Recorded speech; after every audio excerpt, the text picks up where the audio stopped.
আসসালামু আলাইকুম বন্ধুরা। তো কি অবস্থা সবার? সবাই কেমন আছেন? আশা করছি ভালো আছেন। আজকে একটু সকাল সকালই ঘুম থেকে উঠেছি। বেশ কিছু কাজ আছে আর কি। তো ঘুম থেকে উঠে আগে নাস্তা করেছি। নাস্তা করার পরে এখন কাজকামগুলো আস্তে আস্তে করবো। তো চলেন আজকে কি কি কাজ করবো আপনাদের দেখাই। প্রতিদিনের থালাবাটি সব মেজে রেখেছি। এই যে সকালে নাস্তার যেগুলো বের হয়েছে এগুলো পরিষ্কার করব।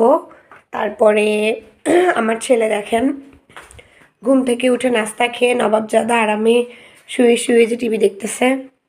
মানে কমফোর্ট গায়ে দিয়ে এখান থেকে তার বের হতে ইচ্ছা করে না, আরামে সে শুয়ে আছে। পড়াশোনা করা লাগবে না বাবু, পড়তে বসো। আর ওয়াশরুমে আমি অনেকগুলো কাপড় ভিজাইছি।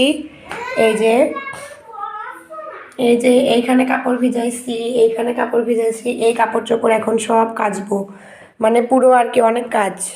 এগুলো শেষ করবো। এই রুমটা একটু গুছাবো। বেডশিট কালকে ধুয়ে দেওয়া হয়েছে, বেডশিটটা বিছাবো। কম্বলগুলো ভাঁজ করবো, প্লাস রান্না বান্না তো আছেই।